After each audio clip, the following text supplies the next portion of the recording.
Hi, എല്ലാവർക്കും നമസ്കാരം. എല്ലാവർക്കും ഓൺലൈൻ ട്യൂഷൻ പ്ലാറ്റ്ഫോമിലേക്ക് സ്വാഗതം. നമ്മൾ ഇന്ന് ഡിസ്കസ് ചെയ്യാൻ പോകുന്നത് HSC social science and category 3യുടെ സിലബസിനകത്ത് വരുന്ന മറ്റൊരു പ്രധാനപ്പെട്ട ടോപ്പിക്കാണ് മൗലികാവകാശങ്ങൾ എന്ന് പറയുന്നത്. അതിലെ ഏറ്റവും പ്രധാനപ്പെട്ട കുറച്ച് കാര്യങ്ങളാണ് നമ്മൾ ഇന്നത്തെ ക്ലാസ്സിൽ ഡിസ്കസ് ചെയ്യാൻ പോകുന്നത്. അപ്പോൾ നമുക്ക് പാഠഭാഗത്തിലേക്ക് കടക്കാം. മൗലികാവകാശങ്ങൾ ഉൾപ്പെടുന്ന ഭരണഘടന ഭാഗം എന്നറിയപ്പെടുന്നത് ഭാഗം 3 ആണ്. ഭാഗം 3 ആണ് മൗലികാവകാശങ്ങൾ ഉൾപ്പെടുന്ന ഭരണഘടനയുടെ ഭാഗം. നമ്മൾ എന്താണ് ഭരണഘടന, അതുമായി ബന്ധപ്പെട്ടുള്ള ഡീറ്റെയിൽ ആയിട്ടുള്ള ക്ലാസ് നമ്മൾ നെക്സ്റ്റ് വീഡിയോയിൽ ചെയ്യാം. ഇവിടെ നമ്മൾ ജസ്റ്റ് എന്താണ് മൗലികാവകാശങ്ങൾ എന്നുള്ളതും അത് ഉൾപ്പെടുന്ന ആർട്ടിക്കിളുകൾ ഏതൊക്കെയാണ് എന്നുള്ളതും അതിൽ ഏറ്റവും പ്രധാനപ്പെട്ട ആർട്ടിക്കിളുകൾ ഏതാണ് എന്നുള്ളതാണ് നമ്മൾ പഠിക്കുന്നത്. മൗലികാവകാശങ്ങൾ ഉൾപ്പെടുന്നത് ഭാഗം 3 എന്നുള്ളതാണ്. അതായത് നമ്മൾ ഇന്ത്യയുടെ മാഗ്ന കാർട്ട എന്ന് വിളിക്കുന്ന ഭാഗം കൂടിയാണ് ഭാഗം 3 എന്ന് പറയുന്നത്. എന്താണ്? ഇന്ത്യയുടെ മാഗ്ന കാർട്ട എന്ന് വിളിക്കപ്പെടുന്ന ഒരു ഭാഗം കൂടിയാണ് ഭാഗം 3 എന്ന് പറയുന്നത്. അതുപോലെ തന്നെ ഇന്ത്യയുടെ അവകാശ പത്രിക എന്നും ഇത് അറിയപ്പെടുന്നുണ്ട്. ഇന്ത്യയുടെ അവകാശ പത്രിക അല്ലെങ്കിൽ ഭരണഘടനയുടെ ആണിക്കല്ല് എന്നൊക്കെ വിശേഷിപ്പിക്കപ്പെടുന്ന ഭാഗമാണ് ഭാഗം 3 എന്ന് പറയുന്നത്. ഇതിൽ ഉൾപ്പെടാത്ത കാര്യങ്ങൾ, സ്ക്രീനിൽ നിങ്ങൾ കാണാത്ത കാര്യങ്ങൾ നിങ്ങൾ നോട്ട് ചെയ്ത് വെക്കുക എന്നുള്ളതാണ്. എന്താണ് ഭാഗം 3ൻ്റെ പ്രത്യേകതകൾ? ഒന്ന്, ഭരണഘടനയുടെ ആണിക്കല്ല് എന്നാണ് അത് അറിയപ്പെടുന്നത്. ഇന്ത്യയുടെ അവകാശ പത്രിക എന്നറിയപ്പെടുന്ന ഭാഗമാണ്. അതുപോലെ ഇന്ത്യയുടെ മാഗ്ന കാർട്ട എന്ന് വിളിക്കപ്പെടുന്ന ഭാഗം കൂടിയാണ് ഭാഗം 3 എന്ന് പറയുന്നത്. ഭാഗം 3 എന്ന് പറഞ്ഞാൽ മൗലികാവകാശങ്ങളാണ് അതിൽ ഉൾപ്പെടുന്നത്. ഇനി ഈ ഭാഗം 3 പ്രധാനമായിട്ടും 12 തൊട്ട് 35 വരെയുള്ള ആർട്ടിക്കിളുകളാണ് ഉൾപ്പെട്ടിട്ടുള്ളത്. അതായത് മൗലികാവകാശങ്ങൾ ഉൾപ്പെടുന്ന ആർട്ടിക്കിളുകൾ എവിടം തൊട്ട് എവിടം വരെയാണ്? ആർട്ടിക്കിൾ 12 മുതൽ ആർട്ടിക്കിൾ 35 വരെയാണ് മൗലികാവകാശങ്ങൾ ഉൾപ്പെടുന്ന ഭാഗങ്ങൾ എന്ന് പറയുന്നത്. ഇനി മൗലികാവകാശങ്ങളുടെ ശില്പി എന്നറിയപ്പെടുന്നത് ആരാണ്? സർദാർ വല്ലഭായ് പട്ടേലാണ്. മൗലികാവകാശങ്ങളുടെ ശില്പി എന്നറിയപ്പെടുന്നത് സർദാർ വല്ലഭായ് പട്ടേലാണ്. അതേസമയം ഭരണഘടനയുടെ ശില്പി എന്ന് പറയുന്നത് ഡോക്ടർ BR അംബേദ്കർ ആണ്. ഇവിടെ മൗലികാവകാശങ്ങളെ സംബന്ധിച്ചാണ് നമ്മൾ പഠിക്കുന്നത്. മൗലികാവകാശങ്ങളുടെ ശില്പി എന്ന് പറയുന്നത് സർദാർ വല്ലഭായ് പട്ടേലാണ്. ഇനി മൗലികാവകാശങ്ങൾ എന്ന ആ ഒരു ആശയം നമ്മൾ കടമെടുത്തിരിക്കുന്നത് അമേരിക്കയിൽ നിന്നാണ്. കഴിഞ്ഞ ക്ലാസ്സിൽ നമ്മൾ പറഞ്ഞു പഞ്ചവത്സര പദ്ധതികൾ എന്ന് പറയുന്നത് ആ ഒരു ആശയം നമ്മൾ കടം കൊണ്ടത് മുൻ സോവിയറ്റ് യൂണിയനിൽ നിന്നാണ്. ഇവിടെ മൗലികാവകാശങ്ങൾ എന്ന് പറയുന്ന ആശയം നമ്മൾ കൈക്കൊണ്ടത് അല്ലെങ്കിൽ അത് കടമെടുത്തിട്ടുള്ളത് അമേരിക്കയിൽ നിന്നാണ്. ഇനി നമുക്ക് മൗലികാവകാശങ്ങൾ നടപ്പാക്കുന്നതിന് വേണ്ടിയിട്ട് ഏതൊരു ഇന്ത്യൻ പൗരനും കോടതിയെ സമീപിക്കാൻ പറ്റും. പ്രധാനമായിട്ടും മൗലികാവകാശങ്ങളുടെ സംരക്ഷകൻ എന്നാണ് സുപ്രീം കോടതി അറിയപ്പെടുന്നത്. നമുക്ക് ഏതെങ്കിലും തരത്തിൽ മൗലികാവകാശങ്ങൾ ഹനിക്കപ്പെടുകയാണെന്നുണ്ടെങ്കിൽ ഒരു ഇന്ത്യൻ പൗരനും കോടതിയെ സമീപിക്കുവാനും അതിൻ്റെ മൗലികാവകാശങ്ങളുടെ സംരക്ഷണാർത്ഥം സുപ്രീം കോടതിയിൽ നേരിട്ട് കേസ് ഫയൽ ചെയ്യാനും സാധിക്കും. ഈ സുപ്രീം കോടതിയിൽ നേരിട്ട് കേസ് ഫയൽ ചെയ്യാനും സാധിക്കും. മൗലികാവകാശങ്ങളെ ഏതെങ്കിലും വിധത്തിൽ ഹനിക്കപ്പെടുകയാണെങ്കിൽ ഒരു ഇന്ത്യൻ പൗരന് നേടിയെടുക്കാൻ പറ്റുന്ന അവകാശമാണത്. മൗലികാവകാശങ്ങളുടെ സംരക്ഷകൻ എന്നറിയപ്പെടുന്ന സംവിധാനമാണ് സുപ്രീം കോടതി എന്ന് പറയുന്നത്. മൗലികാവകാശങ്ങളുടെ സംരക്ഷകൻ എന്നാണ് സുപ്രീം കോടതി അറിയപ്പെടുന്നത്. ഇനി നമുക്കറിയാം ഇപ്പോൾ നിലവിൽ മൗലികാവകാശങ്ങൾ എന്ന് പറയുന്നത് 6 അതേസമയം നമ്മൾ ഭരണഘടന നിർമ്മിക്കുന്ന സമയത്ത് അല്ലെങ്കിൽ ഭരണഘടന നിലവിൽ വരുന്ന സമയത്ത് മൗലികാവകാശങ്ങൾ എന്ന് പറയുന്നത് 7 ഇത് രണ്ടും മാറിപ്പോകരുത്, പലപ്പോഴും കൺഫ്യൂഷൻ ഉണ്ടാക്കുന്നതാണ്. 7 എന്ന് പറയുന്നത് മൗലികാവകാശങ്ങൾ എന്ന് പറയുന്നത് ഭരണഘടന നിർമ്മാണ സമയത്ത് ഭരണഘടന തുടക്കത്തിലുണ്ടായിരുന്ന മൗലികാവകാശങ്ങളുടെ എണ്ണമാണ്. ഇപ്പോൾ നിലവിലുള്ള മൗലികാവകാശങ്ങൾ എന്ന് പറയുന്നത് 6 ഈ 7-ൽ അവസാനത്തെ അവകാശം, അതായത് റദ്ദ് ചെയ്ത അല്ലെങ്കിൽ എടുത്തു കളഞ്ഞ അവകാശം ഏതായിരിക്കും? സ്വത്തവകാശമാണ് മൗലികാവകാശങ്ങളിൽ നിന്നും എടുത്ത് ഇപ്പോൾ 6 നമ്മുടെ മൗലികാവകാശം എന്ന് പറയുന്നത്. ഇനി എന്താണ് കറാച്ചി കോൺഗ്രസ് സമ്മേളനത്തിൻ്റെ പ്രത്യേകത? 1931 സർദാർ വല്ലഭായ് പട്ടേലിൻ്റെ അധ്യക്ഷതയിലാണ് കറാച്ചി കോൺഗ്രസ് സമ്മേളനം നടക്കുന്നത്. ഈ കോൺഗ്രസ് സമ്മേളനത്തിലാണ് മൗലികാവകാശങ്ങളെക്കുറിച്ചുള്ള പ്രമേയം പാസ്സാക്കിയത്. നോട്ട് ചെയ്ത് വയ്ക്കാം. കറാച്ചി കോൺഗ്രസ് സമ്മേളനത്തിലാണ് സർദാർ വല്ലഭായ് പട്ടേലിൻ്റെ അധ്യക്ഷതയിലുള്ള 1931 നടന്ന കറാച്ചി കോൺഗ്രസ് സമ്മേളനത്തിലാണ് മൗലികാവകാശങ്ങളെക്കുറിച്ചുള്ള പ്രമേയം പാസ്സാക്കിയത്. ഈ പ്രമേയം എഴുതി തയ്യാറാക്കിയത് ജവഹർലാൽ നെഹ്റുവാണ്. നമ്മളിവിടെ കറാച്ചി കോൺഗ്രസ് സമ്മേളനത്തിൻ്റെ അധ്യക്ഷനാണ് സർദാർ വല്ലഭായ് പട്ടേൽ എന്ന് പറയുന്നത്. അപ്പം മൗലികാവകാശങ്ങളുടെ പ്രമേയം പാസ്സാക്കിയത് ഏത് സമ്മേളനത്തിലാണ്? കറാച്ചി കോൺഗ്രസ് സമ്മേളനത്തിലാണ്. അത് നടന്നത് 1931 അതിൻ്റെ അധ്യക്ഷൻ പട്ടേലാണ്, സർദാർ വല്ലഭായ് പട്ടേലാണ്. ഈ പ്രമേയം തയ്യാറാക്കിയത് ജവഹർലാൽ നെഹ്റുവാണ്. ഇനി അടുത്തത് മദ്രാസ് സമ്മേളനം. മദ്രാസ് സമ്മേളനം അതിന് തൊട്ട് മുന്നേ നടക്കുന്നതാണ്. 1927 മദ്രാസ് സമ്മേളനം നടക്കുന്നത്. മദ്രാസ് സമ്മേളനത്തിൽ വെച്ചിട്ടാണ് മൗലികാവകാശങ്ങളുടെ പ്രഖ്യാപനമായിരിക്കും ഭാവി ഇന്ത്യൻ ഭരണഘടനയുടെ അടിസ്ഥാനം എന്ന് പ്രഖ്യാപിച്ചത്. ഓക്കെ, ഭാവി ഇന്ത്യൻ ഭരണഘടനയുടെ അടിസ്ഥാനം എന്ന് പ്രഖ്യാപിച്ച കോൺഗ്രസ്, അതായത് മൗലികാവകാശങ്ങളുടെ പ്രഖ്യാപനമായിരിക്കും ഭാവി ഇന്ത്യൻ ഭരണഘടനയുടെ അടിസ്ഥാനം എന്ന് പ്രഖ്യാപിച്ച കോൺഗ്രസ് സമ്മേളനമാണ് 1927 മദ്രാസ് സമ്മേളനം.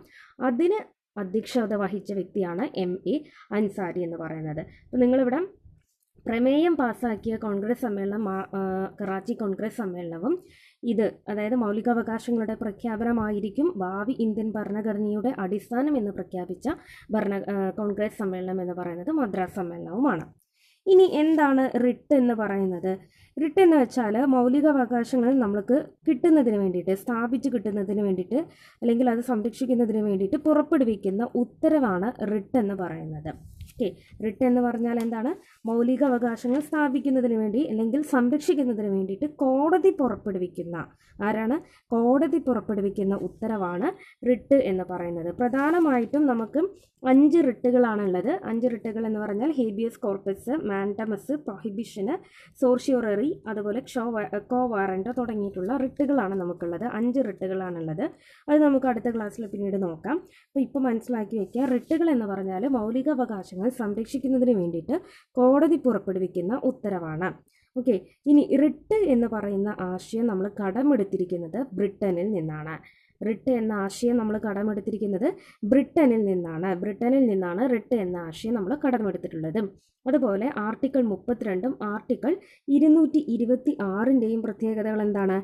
ആർട്ടിക്കിൾ 32 പ്രകാരമാണ് സുപ്രീം കോടതി റിട്ടുകൾ പുറപ്പെടുവിക്കുന്നതിനുള്ള അവകാശം, അല്ലെങ്കിൽ സുപ്രീം കോടതിക്ക് റിട്ടുകൾ പുറപ്പെടുവിക്കുന്നതിനെ പറ്റി പ്രതിപാദിക്കുന്ന ആർട്ടിക്കിളാണ് ആർട്ടിക്കിൾ 32. അതേസമയം ഹൈക്കോടതി റിട്ടുകൾ പുറപ്പെടുവിക്കുന്നതിനെ സംബന്ധിച്ചുള്ള ആർട്ടിക്കിളാണ് ആർട്ടിക്കിൾ 226. ഇത് രണ്ടും മാറിപ്പോവരുത്. പൊതുവെ കോടതികൾക്കാണ് റിട്ടുകൾ പുറപ്പെടുവിക്കുവാനുള്ള അവകാശം. ആർട്ടിക്കിൾ 32 പ്രകാരം സുപ്രീം കോടതിക്കും ആർട്ടിക്കിൾ 226 പ്രകാരം ഹൈക്കോടതിക്കുമാണ് റിട്ടുകൾ പുറപ്പെടുവിക്കുവാനുള്ള അവകാശം എന്ന് പറയുന്നത്. റിട്ട് എന്ന ആശയം നമ്മൾ കടം കൊണ്ടിട്ടുള്ളത് ബ്രിട്ടനിൽ നിന്നാണ്. ഓക്കെ, അതൊരു ലാറ്റിൻ പദമാണ്. റിട്ടുകളെക്കുറിച്ച് പറയുന്ന പദങ്ങളെല്ലാം, അല്ലെങ്കിൽ നമ്മൾ ഈ റിട്ടുകൾ 5 റിട്ടുകളെല്ലാം തന്നെ ഒരു ലാറ്റിൻ പദങ്ങളാണ്. ഓക്കെ, ഇനി ഏതൊക്കെയാണ് മൗലിക അവകാശങ്ങൾ എന്നുള്ളതാണ്. ഏറ്റവും പ്രധാനപ്പെട്ട അവകാശമാണ് ഒന്ന് സമത്വത്തിനുള്ള അവകാശം എന്ന് പറയുന്നത്. സമത്വത്തിനുള്ള നമ്മൾ പറഞ്ഞു 12 തൊട്ട് 35 വരെയുള്ള ആർട്ടിക്കിളുകൾ ഉൾപ്പെടുന്നതാണ് മൗലികാവകാശങ്ങൾ എന്ന് പറഞ്ഞു. ഭാഗം 3 മൗലികാവകാശങ്ങൾ ഉൾപ്പെടുന്ന ഭാഗം. ഇനി അതിനകത്ത് ആദ്യത്തെ 14 തൊട്ട് 18 വരെയുള്ള ആർട്ടിക്കിളുകൾ ഉൾപ്പെടുന്നത് സമത്വത്തിനുള്ള അവകാശമാണ്.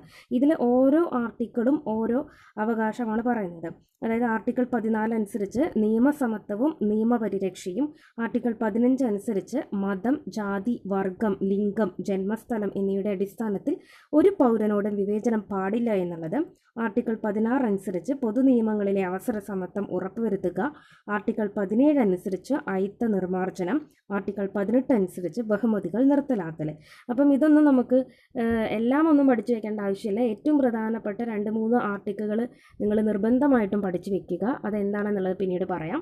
അപ്പം സമത്വത്തിനുള്ള അവകാശം എന്ന് പറയുന്നത് അതിനകത്ത് ആ ഒരു മൗലികാവകാശത്തിനു അകത്ത് ഉൾപ്പെടുന്നതാണ് 14 തൊട്ട് 18 വരെയുള്ള ആർട്ടിക്കിളുകൾ എന്ന് പറയുന്നത്.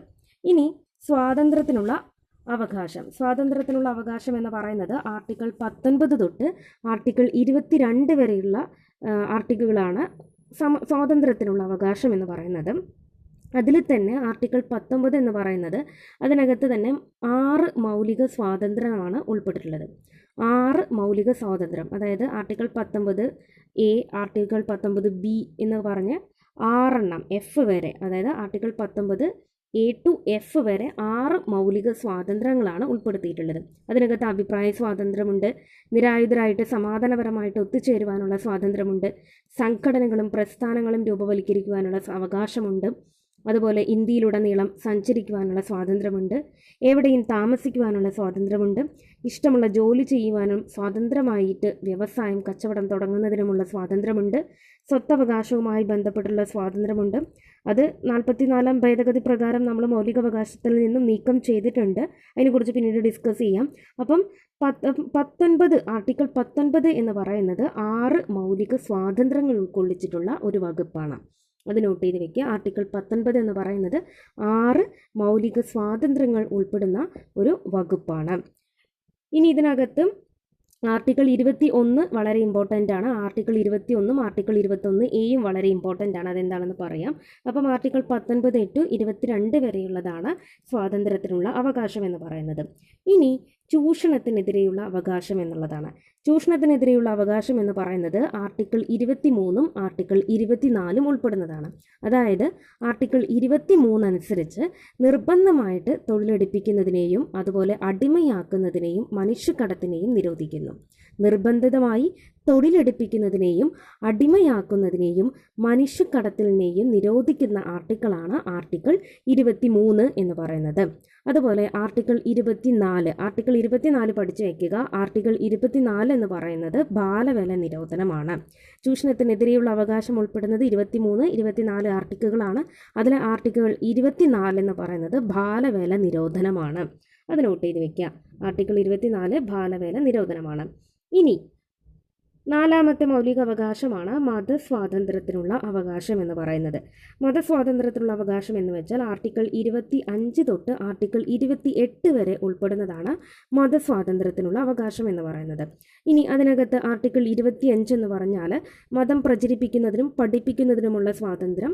ആർട്ടിക്കിൾ 26 മതപരമായിട്ടുള്ള കാര്യങ്ങൾ കൈകാര്യം ചെയ്യുന്നതിനും നിയന്ത്രിക്കുന്നതിനുമുള്ള സ്വാതന്ത്ര്യം. ആർട്ടിക്കിൾ 27 അനുസരിച്ച് മതസംഘടനകളെ നികുതി നൽകുന്നതിൽ നിന്നും ഒഴിവാക്കുന്നു. ആർട്ടിക്കിൾ 28 അനുസരിച്ച് ചില പ്രത്യേക വിദ്യാഭ്യാസ സ്ഥാപനങ്ങളിൽ മതപരമായിട്ടുള്ള നിർദ്ദേശങ്ങളും മതപരമായിട്ടുള്ള ആരാധനകളും നടപ്പിലാക്കുന്നതിനുള്ള സ്വാതന്ത്ര്യം. അപ്പോൾ ഇതൊക്കെ വളരെ സ്പീഡായിട്ട് പോകുന്നത് എന്താ വെച്ചാൽ നമുക്കിതൊന്നും വളരെ ഇമ്പോർട്ടൻ്റ് അല്ല. ആർട്ടിക്കിൾ 24 പഠിച്ചു വയ്ക്കുക, ബാലവേല നിരോധനം. അതുപോലെ ഈ ഓരോ മൗലികാവകാശങ്ങളും ത്തിലും ഉൾപ്പെടുന്ന ആർട്ടിക്കിളുകൾ ഏതൊക്കെയാണെന്നുള്ളത് പഠിച്ചു വയ്ക്കുക. മതസ്വാതന്ത്ര്യത്തിനുള്ള അവകാശം എന്ന് പറയുന്നത് ആർട്ടിക്കിൾ 25 തൊട്ട് ആർട്ടിക്കിൾ 28 വരെയാണ്. ഇനി സാംസ്കാരികവും വിദ്യാഭ്യാസപരവുമായിട്ടുള്ള അവകാശം, അതായത് ആർട്ടിക്കിൾ 29 തൊട്ട് ആർട്ടിക്കിൾ 30 വരെയുള്ളതാണ് സാംസ്കാരികവും വിദ്യാഭ്യാസപരവുമായിട്ടുള്ള അവകാശങ്ങൾ എന്ന് പറയുന്നത്. അതിനകത്ത് ആർട്ടിക്കിൾ 29 എന്ന് പറയുന്നത് ന്യൂനപക്ഷ വിഭാഗങ്ങളുടെ താല്പര്യങ്ങൾ സംരക്ഷിക്കുന്നതിനുള്ള ഭരണഘടനാ വകുപ്പാണ്. ആർട്ടിക്കിൾ 29 എന്ന് പറയുന്നത് ന്യൂനപക്ഷ വിഭാഗങ്ങളുടെ താല്പര്യങ്ങൾ സംരക്ഷിക്കുന്നതിനുള്ള ഭരണഘടനാ വകുപ്പാണ്. അതിൽ ആർട്ടിക്കിൾ 30 എന്ന് വെച്ചാൽ ന്യൂനപക്ഷ വിഭാഗങ്ങൾക്ക് വിദ്യാഭ്യാസ സ്ഥാപനങ്ങൾ ആരംഭിക്കുന്നതിനും നടത്തുന്നതിനുമുള്ള അവകാശമാണ്. ന്യൂനപക്ഷ വിഭാഗങ്ങൾക്ക് വിദ്യാഭ്യാസ സ്ഥാപനങ്ങൾ ആരംഭിക്കുന്നതിനും നടത്തുന്നതിനുമുള്ള അവകാശം ഉറപ്പു നൽകുന്ന വകുപ്പാണ് ആർട്ടിക്കിൾ 30 എന്ന് പറയുന്നത്. അപ്പം ആർട്ടിക്കിൾ 29 ആർട്ടിക്കിൾ 30 ഉൾപ്പെടുന്നതാണ് സാംസ്കാരികവും വിദ്യാഭ്യാസപരവുമായിട്ടുള്ള അവകാശം. ഇനി ഭരണഘടനാ പ്രതിവിധികൾക്കുള്ള അവകാശം ഏറ്റവും പ്രധാനപ്പെട്ട ഒന്നാണ്. ഭരണഘടനാ പ്രതിവിധികൾക്കുള്ള അവകാശം പ്രതിപാദിക്കുന്ന ആർട്ടിക്കിൾ ഏതാണ് എന്ന് ചോദിച്ചാൽ അത് ആർട്ടിക്കിൾ 32 ആണ്. വളരെ ഇമ്പോർട്ടൻ്റ് ആണ്. അപ്പം ആർട്ടിക്കിൾ 32 തൊട്ട് ആർട്ടിക്കിൾ 35 വരെയുള്ള വകുപ്പുകൾ ഉൾപ്പെടുന്നതാണ് ഭരണഘടനാപരമായിട്ടുള്ള പ്രതിവിധികൾക്കുള്ള അവകാശം എന്ന് പറയുന്നത്. അതിൽ ആർട്ടിക്കിൾ 33 എന്ന് വെച്ചാൽ മൗലിക അവകാശങ്ങളിൽ പ്രതിപാദിച്ചിട്ടുള്ള അവകാശങ്ങളിൽ ഭേദഗതി വരുത്തുവാനുള്ള അധികാരമാണ്. മൗലിക അവകാശങ്ങളിൽ പ്രതിപാദിച്ചിട്ടുള്ള അവകാശങ്ങളിൽ ഭേദഗതി വരുത്തുന്നതിന് ഏതെങ്കിലും സാഹചര്യത്തിൽ ഭേദഗതി വരുത്തുവാനുള്ള അധികാരമാണ് ആർട്ടിക്കിൾ 33 എന്ന് വെച്ചാൽ. ആർട്ടിക്കിൾ 34 അനുസരിച്ച് ആയോധന നിയമപ്രകാരം ഏതെങ്കിലും പ്രദേശത്ത് അവകാശങ്ങൾക്ക് നിയന്ത്രണം ഏർപ്പെടുത്തുവാനുള്ള അധികാരമാണ്. ഓക്കെ, അതാണ് ആർട്ടിക്കിൾ 34 എന്ന് പറയുന്നത്. ആർട്ടിക്കിൾ 35 എന്ന് വെച്ചാൽ ഭരണഘടനാ പ്രതിവിധികൾക്കുള്ള വ്യവസ്ഥകൾ നടപ്പിലാക്കുവാനുള്ള നിയമ നിർമ്മാണമാണ്. ഭരണഘടനാ പ്രതിവിധികൾക്കുള്ള വ്യവസ്ഥകൾ നടപ്പിലാക്കുന്നതിനുള്ള നിയമ നിർമ്മാണമാണ് ആർട്ടിക്കിൾ 35. അപ്പം ഇത്രയുമാണ് മൗലികാവകാശങ്ങളിൽ ഉൾപ്പെടുന്നത്. അപ്പം ഏതൊക്കെയായിരുന്നു? സമത്വത്തിനുള്ള അവകാശം 14 to 18, സ്വാതന്ത്ര്യത്തിനുള്ള അവകാശം 19 to 22, ചൂഷണത്തിനെതിരെയുള്ള അവകാശം 23 to 24, മതസ്വാതന്ത്ര്യത്തിനുള്ള അവകാശം 25/28, സാംസ്കാരികവും വിദ്യാഭ്യാസപരവുമായിട്ടുള്ള അവകാശം 29/35, 30, ഭരണഘടനാ പ്രതിനിധികൾക്കുള്ള അവകാശം 32/35. അപ്പോൾ മൗലികാവകാശങ്ങൾ ഉൾപ്പെടുന്ന ഭാഗം ഏതാണെന്ന് മനസ്സിലായി. ആർട്ടിക്കിൾ 3 ആണ്. ആർട്ടിക്കിൾ 3 എന്ന് പറഞ്ഞാൽ 12 തൊട്ട് 35 വരെയുള്ള അവകാശങ്ങൾ, വകുപ്പുകൾ ഉൾപ്പെടുന്നതാണ് ആർട്ടിക്കിൾ 3 എന്ന് പറയുന്നത്. ഭരണഘടനയുടെ ആണിക്കല്ല്, ഇന്ത്യയുടെ മാഗ്ന കാർട്ട എന്നൊക്കെയാണ് നമ്മൾ മൗലികാവകാശങ്ങളെ അല്ലെങ്കിൽ ഭാഗം 3-നെ വിശേഷിപ്പിക്കുന്നത്. പിന്നെ മൗലികാവകാശങ്ങളുടെ ശില്പി എന്നറിയപ്പെടുന്നത് സർദാർ വല്ലഭായ് പട്ടേലാണ്. മൗലികാവകാശങ്ങളെ സംബന്ധിച്ചുള്ള പ്രമേയം ആദ്യമായിട്ട് അവതരിപ്പിച്ചത് 1931 നടന്നിട്ടുള്ള കറാച്ചി കോൺഗ്രസ് സമ്മേളനത്തിലാണ്. അതിൻ്റെ അധ്യക്ഷനായിട്ടിരുന്നത് സർദാർ വല്ലഭായ് പട്ടേലാണ്. അതുപോലെ ഭരണഘടന സംരക്ഷിക്കുന്നതിന് വേണ്ടി കോടതികൾ, സുപ്രീം കോടതിയും ഹൈക്കോടതിയും, ഏത് കോടതി ആയിക്കോട്ടെ, സുപ്രീം കോടതി ആയാലും ഹൈക്കോടതി ആയാലും പുറപ്പെടുവിക്കുന്ന ഭരണഘടനകൾ സംരക്ഷിക്കുന്നതിനുമായിട്ട് പുറപ്പെടുവിക്കുന്ന ഉത്തരവാണ് റിട്ടുകൾ എന്ന് പറയുന്നത്. അതിൽ ആർട്ടിക്കിൾ 32 അനുസരിച്ച് സുപ്രീം കോടതിയും ആർട്ടിക്കിൾ 226 അനുസരിച്ച് ഹൈക്കോടതിയുമാണ്. ഇത് വളരെ ഇമ്പോർട്ടൻ്റ് ആണ്, അത് നോട്ട് ചെയ്ത് വെക്കുക. 5 റിട്ടുകളാണുള്ളത്. ഹേബിയസ് കോർപ്പസും അതുപോലെ മാൻഡമസും പ്രൊഹിബിഷനും സോർഷ്യോററി കോവാറൻറ്റോ. അത് നെക്സ്റ്റ് ക്ലാസ്സിൽ നമുക്ക് ഡിസ്കസ് ചെയ്യാം. റിട്ട് എന്ന് പറയുന്ന ആശയം നമ്മൾ ബ്രിട്ടനിൽ നിന്നാണ് കടമെടുത്തിട്ടുള്ളത്. ഇനി ഞാൻ പറഞ്ഞു തുടക്കത്തിൽ, ഇതിൽ നമ്മളിപ്പോൾ 6 മൗലികാവകാശങ്ങൾ കണ്ടു. തുടക്കത്തിൽ ഭരണഘടന നിർമ്മിക്കുന്ന സമയത്ത് അല്ലെങ്കിൽ ഭരണഘടന നിലവിൽ വരുന്ന സമയത്ത് പ്രധാനമായിട്ടും 7 മൗലികാവകാശങ്ങളാണ് ഉൾപ്പെട്ടിട്ടുണ്ടായിരുന്നത്. അതിലൊന്നായിരുന്നു, അവസാനത്തേതായിരുന്നു സ്വത്തവകാശം എന്ന് പറയുന്നത്. 1978 സ്വത്തവകാശം മൗലികാവകാശങ്ങളിൽ നിന്നും നീക്കം ചെയ്തിട്ടുള്ളത്. 1978 ഭരണഘടന പുതിയൊരു ഭരണഘടനാ ഭേദഗതി അനുസരിച്ച്, അതായത് 44-ാം ഭരണഘടനാ ഭേദഗതി അനുസരിച്ച്, ഏത് ഭരണഘടനാ ഭേദഗതിയാണ് സ്വത്തവകാശ മൗലികാവകാശങ്ങളിൽ നിന്നും എടുത്തു കളഞ്ഞത് എന്ന് പറഞ്ഞാൽ ഭരണഘടന 44 അതുപോലെ 1978 അതനുസരിച്ച് സ്വത്തവകാശ മൗലികാവകാശങ്ങളിൽ നിന്നും നമ്മൾ മാറ്റിയെടുത്തു. ഓക്കെ, മൗലികാവകാശങ്ങളിൽ നിന്നും മാറ്റിയെടുത്തു. സ്വത്തവകാശത്തെ പറ്റി ഇപ്പോൾ ഭരണഘടനയിൽ പ്രതിപാദിക്കുന്ന ആർട്ടിക്കിൾ എന്ന് പറയുന്നത് article 31. Okay, article 31A, 31B, 31C ഇത് ഇപ്പോഴും നിലവിലുണ്ട്. ആർട്ടിക്കിൾ 30 അനുസരിച്ച് ഇപ്പോഴും നമ്മൾ ഭരണഘടനയിൽ പ്രതിപാദിക്കുന്ന ആർട്ടിക്കിൾ, അതായത് സ്വത്തവകാശത്തെ പറ്റി പ്രതിപാദിക്കുന്നത് ആർട്ടിക്കിൾ 31. അതിനകത്ത് ABC എന്നിങ്ങനെ തരംതിരിച്ചിട്ടുണ്ട്. ഓക്കെ, ഇനി ഏറ്റവും പ്രധാനപ്പെട്ട ചില ആർട്ടിക്കിളുകൾ ഏതൊക്കെയാണെന്നുള്ളത് നോക്കാം.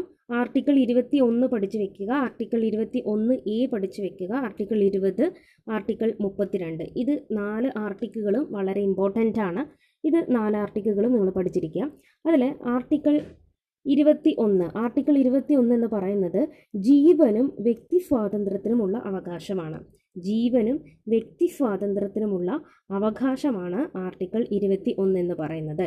അതായത് മൗലികാവകാശങ്ങളിൽ വെച്ച് ഏറ്റവും മൗലികമായത് എന്ന് വിശേഷിപ്പിക്കപ്പെടുന്ന ആർട്ടിക്കിളാണ് ആർട്ടിക്കിൾ 21. അത് പ്രതിപാദിക്കുന്നത് എന്താണ്?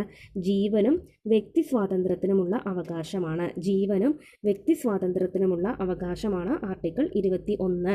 അത് മൗലികാവകാശങ്ങളിൽ വെച്ച് ഏറ്റവും മൗലികമായത് എന്നാണ് അറിയപ്പെടുന്നത്.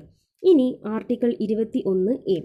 ആർട്ടിക്കിൾ 21A അനുസരിച്ച് 6 വയസ്സിനും 14 വയസ്സിനും ഇടയിൽ പ്രായമുള്ള കുട്ടികൾക്ക് സൗജന്യമായും സാർവത്രികവുമായിട്ടുള്ള വിദ്യാഭ്യാസം ഉറപ്പുവരുത്തുക. എന്താണ്? ആർട്ടിക്കിൾ 21 വിദ്യാഭ്യാസവുമായി ബന്ധപ്പെട്ടുള്ളതാണ്. അതുകൊണ്ട് തന്നെ ആർട്ടിക്കിൾ 21A പഠിച്ചു വയ്ക്കുക. ആർട്ടിക്കിൾ 21A എന്ന് പറയുന്നത് 6 വയസ്സിനും 14 വയസ്സിനും ഇടയിലുള്ള കുട്ടികൾക്ക് സൗജന്യവും സാർവത്രികവുമായിട്ടുള്ള വിദ്യാഭ്യാസം ഉറപ്പുവരുത്തുക എന്നുള്ളതാണ്. അതിൽ തന്നെ വിദ്യാഭ്യാസത്തെ മൗലികാവകാശമാക്കിയിട്ടുള്ള ഭരണഘടനാ ഭേദഗതി നിലവിൽ വന്നിട്ടുണ്ട്. അത് 2002 വിദ്യാഭ്യാസത്തെ മൗലികാവകാശങ്ങളാക്കിയിട്ടുള്ള ഭരണഘടനാ ഭേദഗതി നിലവിൽ വന്നിട്ടുള്ളത്. 86-ാം ഭരണഘടനാ ഭേദഗതിയാണത്. ഓക്കെ, 86-ാം ഭരണഘടനാ ഭേദഗതിയാണ്. അതിനുശേഷം പാർലമെൻറ്റ് വിദ്യാഭ്യാസ അവകാശ നിയമം 2009 ഓഗസ്റ്റ് 26-ന് വിദ്യാഭ്യാസ അവകാശം റൈറ്റ് ടു എഡ്യൂക്കേഷൻ ആക്ട് നിലവിൽ വന്നു, പാസ്സാക്കി, പാർലമെൻറ്റ് പാസ്സാക്കി. അത് 2009 നമ്മൾ പഠിക്കേണ്ട ഒരു വസ്തുതയാണ്. 2009 ഓഗസ്റ്റ് 26-നാണ് right to education act parliament പാസ്സാക്കുന്നത്. ആ ഒരു ഡേറ്റ് കൂടി നോക്കുക, 2009 ഓഗസ്റ്റ് 26. അതിനുശേഷം ആ ഒരു ആക്ട് പ്രകാരം പാർലമെൻറ്റ് പാസ്സാക്കിയ വിദ്യാഭ്യാസ അവകാശ നിയമമാണ് 2010 ഏപ്രിൽ 1 നിലവിൽ വന്നിട്ടുള്ളത്. 2010 ഏപ്രിൽ 1 വിദ്യാഭ്യാസ അവകാശ നിയമം നിലവിൽ വന്നത്. 2009 ഓഗസ്റ്റ് 26 പാർലമെൻറ്റ് പാസ്സാക്കിയ വിദ്യാഭ്യാസ അവകാശ നിയമം അഥവാ റൈറ്റ് ടു എഡ്യൂക്കേഷൻ ആക്ട് അനുസരിച്ചിട്ടാണ് 2010 ഏപ്രിൽ 1 വിദ്യാഭ്യാസ അവകാശ നിയമം നിലവിൽ വരുന്നത്. ഓക്കെ, ഇനി അതേപോലെ തന്നെ ഈ ആർട്ടിക്കിൾ 20 21 അത് വളരെയധികം ഇമ്പോർട്ടൻ്റ് ആണ്. കാരണം അടിയന്തരാവസ്ഥ സമയങ്ങളിൽ പോലും റദ്ദ് ചെയ്യാൻ കഴിയാത്ത ആർട്ടിക്കിളുകളാണ് ആർട്ടിക്കിൾ 20 21. അടിയന്തരാവസ്ഥ സമയത്ത് പോലും നമുക്കറിയാം 1975 അടിയന്തരാവസ്ഥ ഇന്ദിരാഗാന്ധിയുടെ കാലഘട്ടത്തിൽ നടന്നത്. അപ്പം അടിയന്തരാവസ്ഥ കാലഘട്ടത്തിൽ പോലും റദ്ദ് ചെയ്യാൻ പറ്റാത്ത ആർട്ടിക്കിളുകളാണ് ആർട്ടിക്കിൾ 20 21. അത് പ്രധാനമായിട്ടും അത് റദ്ദ് ചെയ്യാൻ സാധിക്കാത്തത് 1978 44-ാം ഭേദഗതി അനുസരിച്ചിട്ടാണ്. ഈ 44-ാം ഭേദഗതി അനുസരിച്ചിട്ടാണ് സ്വത്തവകാശം നമ്മുടെ മൗലികാവകാശത്തിൽ നിന്നും മാറ്റിയിട്ടുള്ളത്. ഓക്കെ, അപ്പം ആർട്ടിക്കിൾ 21A പ്രത്യേകത മനസ്സിലായി, ആർട്ടിക്കിൾ 21 പ്രത്യേകത മനസ്സിലായി. ആർട്ടിക്കിൾ 21A എന്ന് പറഞ്ഞാൽ എന്താണ്? 6-നും 14-നും ഇടയിലുള്ള, അതായത് 6 വയസ്സിനും 14 വയസ്സിനും ഇടയിലുള്ള കുട്ടികൾക്ക് സൗജന്യവും സാർവത്രികവുമായിട്ടുള്ള വിദ്യാഭ്യാസം ഉറപ്പുവരുത്തുക. അതനുസരിച്ചിട്ട് 2009 August 26 right to education act പാസ്സാക്കി. 86-ാം ഭരണഘടനാ ഭേദഗതി അനുസരിച്ചിട്ടാണ് 2002 വിദ്യാഭ്യാസത്തെ മൗലികാവകാശമാക്കി മാറ്റിയ ഭരണഘടനാ ഭേദഗതി എന്ന് പറയുന്നത്. ഇനി അത് മാത്രമല്ല, പാർലമെൻറ്റ് വിദ്യാഭ്യാസ അവകാശ നിയമം പാസ്സാക്കിയത് 2010 ഏപ്രിൽ 1. ഇനി ആർട്ടിക്കിൾ 20. ആർട്ടിക്കിൾ 20 എന്ന് പറയുന്നത് 3 സംരക്ഷണങ്ങൾ എന്നറിയപ്പെടുന്ന ആർട്ടിക്കിളാണ്. അപ്പോൾ ആർട്ടിക്കിൾ 19 പ്രത്യേകത പറഞ്ഞു, 6 മൗലിക സ്വാതന്ത്ര്യങ്ങൾ ഉൾപ്പെടുന്ന ആർട്ടിക്കിളാണ് ആർട്ടിക്കിൾ 19 എന്ന് പറയുന്നത്. അതേപോലെ ആർട്ടിക്കിൾ 20 ഒരു പ്രത്യേകതയാണ് 3 സംരക്ഷണങ്ങൾ എന്നറിയപ്പെടുന്ന ആർട്ടിക്കിളാണ്. എന്താണ് ആ 3 സംരക്ഷണങ്ങൾ എന്ന് പറയുന്നത്? 1 നോട്ട് ചെയ്ത് വയ്ക്കുക, മുൻകാല പ്രാബല്യത്തോടെ ക്രിമിനൽ നിയമങ്ങൾ പാസ്സാക്കാൻ പാടില്ല. എന്തായിരുന്നു? മുൻകാല പ്രാബല്യത്തോടെ ക്രിമിനൽ നിയമങ്ങൾ പാസ്സാക്കാൻ പാടില്ല. ഇതാണ് 1ാമത്തെ സംരക്ഷണം. 2ാമത്തെ സംരക്ഷണം, ഒരു കുറ്റത്തിന് ഒരു വ്യക്തിയെ ഒന്നിലധികം തവണ ശിക്ഷിക്കാൻ പാടില്ല. ഒരു കുറ്റത്തിന് ഒരു വ്യക്തിയെ ഒന്നിലധികം തവണ ശിക്ഷിക്കാൻ പാടില്ല. ഇനി 3ാമത്തെ സംരക്ഷണം എന്ന് പറയുന്നത്, ഒരു വ്യക്തിയെ അയാൾക്കെതിരെ തന്നെ തെളിവുകൾ നൽകാൻ പ്രേരിപ്പിക്കാൻ പാടില്ല. ഒരു വ്യക്തിയെ അയാൾക്കെതിരെ തന്നെ തെളിവുകൾ നൽകാൻ പ്രേരിപ്പിക്കാൻ പാടില്ല എന്നുള്ളതാണ്. ഇത് 3 ആണ്. ഇത് 3 കാര്യങ്ങൾ ഉൾപ്പെടുന്നതാണ് ആർട്ടിക്കിൾ 20. അതുകൊണ്ട് ആർട്ടിക്കിൾ 20 വളരെ ഇമ്പോർട്ടൻ്റ് ആണ്. 3 സംരക്ഷണങ്ങൾ എന്നറിയപ്പെടുന്ന ആർട്ടിക്കിളാണ് ആർട്ടിക്കിൾ 20 എന്ന് പറയുന്നത്. ഇനി ആർട്ടിക്കിൾ 32. ആർട്ടിക്കിൾ 32ൻ്റെ പ്രത്യേകതയാണ് ഭരണഘടനാപരമായിട്ടുള്ള പ്രതിവിധികൾക്കുള്ള അവകാശം എന്ന് പറയുന്നത്. എന്താണ്? ഭരണഘടനാപരമായിട്ടുള്ള പ്രതിവിധികൾക്കുള്ള അവകാശമാണ് ആർട്ടിക്കിൾ 32 എന്ന് പറയുന്നത്. അതായത് ഇന്ത്യൻ ഭരണഘടനയുടെ ഹൃദയവും ആത്മാവും എന്ന് വിശേഷിപ്പിക്കുന്ന വകുപ്പാണ് ആർട്ടിക്കിൾ 32. ഓക്കെ, ഇന്ത്യൻ ഭരണഘടനയുടെ ഹൃദയവും ആത്മാവും എന്ന് വിശേഷിപ്പിക്കപ്പെടുന്ന ആർട്ടിക്കിളാണ് ആർട്ടിക്കിൾ 32 എന്ന് പറയുന്നത്. അങ്ങനെ ആർട്ടിക്കിൾ 32 വിശേഷിപ്പിച്ചത് ഡോക്ടർ BR അംബേദ്കർ ആണ്. ഡോക്ടർ BR അംബേദ്കർ ആണ് ആർട്ടിക്കിൾ 32 ഇന്ത്യൻ ഭരണഘടനയുടെ ഹൃദയവും ആത്മാവും എന്ന് വിശേഷിപ്പിച്ചത്. അപ്പം എന്താണ് ആർട്ടിക്കിൾ 32? ഭരണഘടനാപരമായിട്ടുള്ള പ്രതിവിധികൾക്കുള്ള അവകാശമാണ്.